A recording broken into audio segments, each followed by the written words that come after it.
Hello friends, स्वागत है आप सभी का आपके अपने यूट्यूब चैनल में। जैसा कि आप सभी को पता है कि आज 25 जनवरी है और एसएससी जीडी का 25 जनवरी का फर्स्ट शिफ्ट का एग्ज़ाम समाप्त हो गया है। 100% ओरिजिनल क्वेश्चन लेकर आया हूं, तो इस बात पे वीडियो को लाइक के साथ शुरू कीजिएगा। जिसने भी अभी तक इस वीडियो को लाइक नहीं किया है, एक साथ लाइक बटन दबा दीजिए, शेयर कर दीजिए सभी दोस्तों तक इस वीडियो को पहुँचाने के लिए।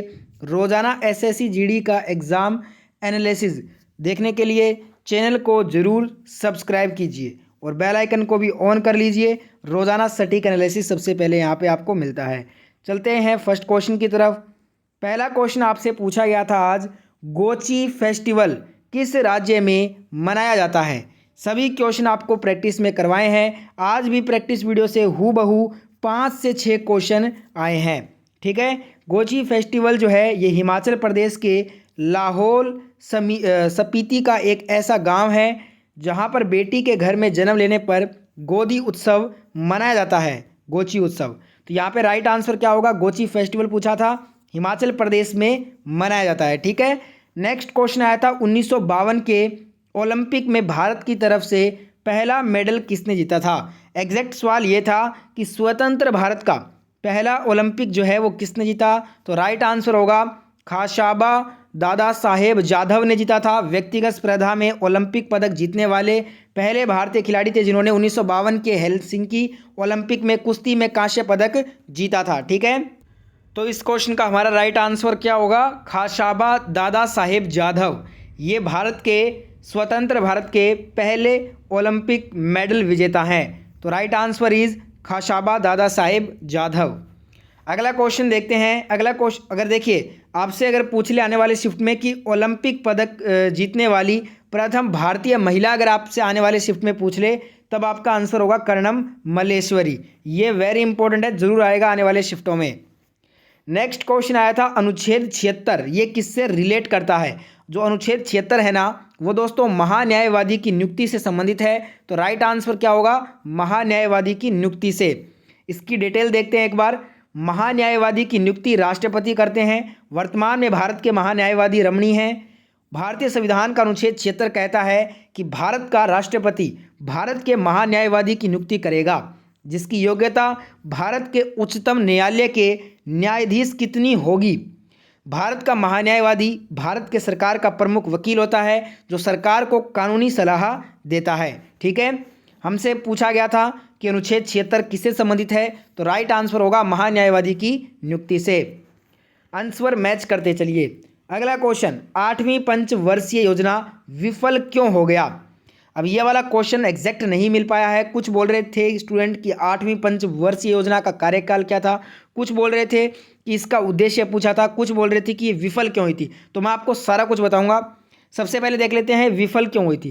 तो देखिए, वर्ष 1989 से 91 की अवधि में भारत में आर्थिक अस्थिरता की वजह से कोई भी पंचवर्षीय योजना जारी नहीं रखी गई। 1990 और 1992 की अवधि के बीच भारत में वार्षिक योजना को जारी रखा गया था। ये तो था इसका मेन रीज़न विफल होने का। अब अपने डिटेल देखते हैं 8वीं पंचवर्षीय योजना की। 8वीं पंचवर्षीय योजना 1992 से 1997 तक चली। इसका मूल उद्देश्य औद्योगिक क्षेत्र का आधुनिकीकरण करना था। यह योजना तकनीकी विकास पर केंद्रित थी। 1989 से 91 भारत में आर्थिक अस्थिरता का दौर था और इसलिए कोई भी पंचवर्षीय योजना लागू नहीं की गई थी। 1991 में भारत को विदेशी मुद्रा भंडार में संकट का सामना करना पड़ा था, जिसके पास केवल $1 बिलियन का भंडार बचा था। ठीक है, तो मैंने आपको 8वीं पंचवर्षीय योजना का कार्यकाल, इसका विफल होने का रीज़न और इसका उद्देश्य सभी मैंने आपको बता दिया है। तो मेरे प्यारे दोस्त बताइएगा एग्जैक्ट क्वेश्चन क्या आया था। ठीक है, एक क्वेश्चन पूछा गया था कि भारतीय संविधान में कुल कितनी अनुसूचियां हैं। ये कल क्वेश्चन पूछा गया था और आज ये क्वेश्चन सीधा रिपीट किया गया एग्जाम से। ठीक है, तो रिपीट लगातार क्वेश्चन एग्जाम में होते हैं। 12 अनुसूचियां हैं हमारे संविधान में। वर्तमान में जो मूल संविधान था उस समय अनुसूचियों की संख्या थी 8। ठीक है, एक क्वेश्चन पूछा गया कि हाथी का पर्यायवाची शब्द क्या होता है। तो मतंग, गज, हस्ती, कुंभी, मदकल, कुंजर आदि ये सभी क्या हैं, हाथी के पर्यायवाची हैं। अगला क्वेश्चन आया था कि अमृत का पर्यायवाची शब्द। तो सुधा, सोम, पीयूष, अमीय ये सभी हैं अमृत के पर्यायवाची शब्द। नेक्स्ट क्वेश्चन आया था कि भील जनजाति किस क्षेत्र से संबंधित हैं। वेरी इंपॉर्टेंट क्वेश्चन था। ये सभी क्वेश्चन आपको हमने प्रैक्टिस वीडियो में करवाए हैं। जिनको अगर विश्वास नहीं हो रहा है तो मैं आपको बता दूं, हमने 100 से भी ज़्यादा वीडियो आपके लिए बनाई थी, प्रैक्टिस वीडियो जीडी के लिए, जिनको हमने कंपाइल करके प्लेलिस्ट में डाला है। उस प्लेलिस्ट का लिंक मैंने डिस्क्रिप्शन में ऊपरी पर दे दिया है। आपका अगर आगे एग्जाम है तो आपसे रिक्वेस्ट है कि सभी वीडियो एक बार जरूर देखकर जाइए, हूबहू क्वेश्चन वहाँ से पूछे जा रहे हैं। ठीक है, भील जनजाति किस क्षेत्र से संबंधित है, तो भील जनजाति गुजरात, मध्य प्रदेश, महाराष्ट्र, छत्तीसगढ़ और राजस्थान में एक अनुसूचित जनजाति है। अब आप मेरे को बताइए कि कौन सा राज्य आज ऑप्शन में दिया गया था। एक क्वेश्चन पूछा गया था कि दक्कन के पठार में पूर्वी और पश्चिमी घाटों के बीच कौन सी नदी बहती है, तो पठार पूर्व और पश्चिम में घाटों से घिरा हुआ है। इसकी प्रमुख नदियां हैं गोदावरी, कृष्णा और कावेरी। पश्चिमी घाट से पूर्व की ओर बंगाल की खाड़ी में ये बहती हैं। बताइएगा इनमें से कौन सी नदी, पूछा गया था। एक क्वेश्चन आया था कि कौन सा छत्तीसगढ़ का लोक नृत्य नहीं है। अब देखिए ऑप्शन नहीं है हमारे पास, पर छत्तीसगढ़ के कौन से लोक नृत्य हैं। सुआ है, राउत नाचा है, कर्मा है, इसके बाद ककसार है, गौर नृत्य है। ये सभी क्या हैं, छत्तीसगढ़ के हैं। छत्तीसगढ़ के सभी नृत्य अगर आपको पता है तो इस क्वेश्चन को आप इजीली टैकल कर सकते थे। नेक्स्ट क्वेश्चन यहाँ पे आपसे जो पूछा गया था, शीतकालीन वर्षा का नाम क्या है, तो इसे मावत भी कहते हैं और कुछ जगह मावट भी कहते हैं। तो या तो ऑप्शन में मावत होगा या मावट होगा। एक आया था कि हेलोजन की अंतिम कक्षा में इलेक्ट्रॉन की संख्या कितनी होती है। बहुत ही आसान, 7 इलेक्ट्रॉन होते हैं हेलोजन के अंतिम कक्षा में। एक पूछा गया था कि माणिक शाह त्रिपुरा के उपचुनाव में किस जगह से जीत इन्होंने दर्ज की थी, तो मतदान क्षेत्र पूछा गया था। तो इनका मतदान क्षेत्र था टाउन बारडोवली क्षेत्र से इन्होंने त्रिपुरा का उपचुनाव जीता था। एक क्वेश्चन है कि फुटबॉल के गोल पोस्ट की ऊंचाई कितनी होती है, तो 2.44 मीटर होती है। या फिर आपसे मीटर में अगर पूछा है ना, देखिए फुटबॉल ग्राउंड में दोनों गोल पोस्ट की अगर चौड़ाई पूछी है तो 16.5 मीटर है।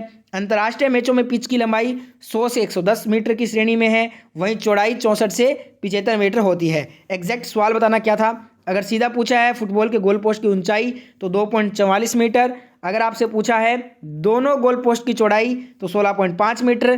तो बताइएगा एग्जैक्ट सवाल क्या था। नाबार्ड किसके अधीन कार्य करता है, तो ये भारत सरकार के अधीन कार्यरत होता है। तो भारत सरकार आपका राइट आंसर हो जाएगा। इसके बाद कौन सा क्वेश्चन बचा है, हाँ ये मगध साम्राज्य कौन सी नदी के किनारे स्थित था, तो ये आपका गंगा नदी बिल्कुल सही उत्तर होगा। ये क्वेश्चन करवाया था मैंने आपको, तो ये क्वेश्चन का आंसर होगा गंगा नदी। ठीक है, एक आया था जो पहले कभी ना हुआ हो उसे अभूतपूर्व कहेंगे। ठीक है, और इनमें से कौन सा कुचिपुड़ी नृत्य से संबंध रखता है, तो कुचिपुड़ी नृत्य के प्रसिद्ध जो नर्तक हैं वो लक्ष्मी नारायण हैं, राजा रेड्डी हैं, यामिनी रेड्डी हैं, राधा रेड्डी हैं और कौशल्या रेड्डी हैं। तो इनमें से एक कोई नाम आपको जरूर ऑप्शन में दिया होगा। और कुछ स्टूडेंट बोल रहे थे कि क्वेश्चन ये था कि कुचिपुड़ी सम्मान 2022 किसे दिया गया है। अगर ये पूछा है तो इसका आंसर होगा अपर्णा सतीशन को दिया गया है। Aparna Satheesan is the right answer. Kuchipudi सम्मान 2022 विजेता हैं अपर्णा सतीशन। बताइएगा ये वाला क्वेश्चन था या ये पूछा गया था कि कुचिपुड़ी नृत्य से कौन संबंधित है। दोनों मैंने आपको करवा दिए हैं। कुछ क्वेश्चन में क्लियरिटी आपको भी बताना होता है। त्रिपुरा के उपचुनाव के विजेता कौन है, सुदीप राय बर्मन हैं। ठीक है, तो और त्रिपुरा जो उपचुनाव हुआ था, इस चुनाव में 4 सीटों में 3 भाजपा ने जीती और 1 कांग्रेस ने जीती थी। तो ये थे आज के कुछ क्वेश्चन जो मुझे मिले थे फर्स्ट शिफ्ट के। जितने क्वेश्चन आए मैंने आपको करवा दिए हैं। वीडियो अगर आपको अच्छा लगा है तो लाइक करें, शेयर करें। चैनल को अभी तक नहीं सब्सक्राइब किया है तो सब्सक्राइब कर लीजिए, बेल आइकन ऑन कर लीजिए। और किसी भी क्वेश्चन में डाउट है तो बेझिझक पूछिएगा कमेंट में। मैं मिलता हूँ नई शिफ्ट के साथ। जय हिंद, जय भारत।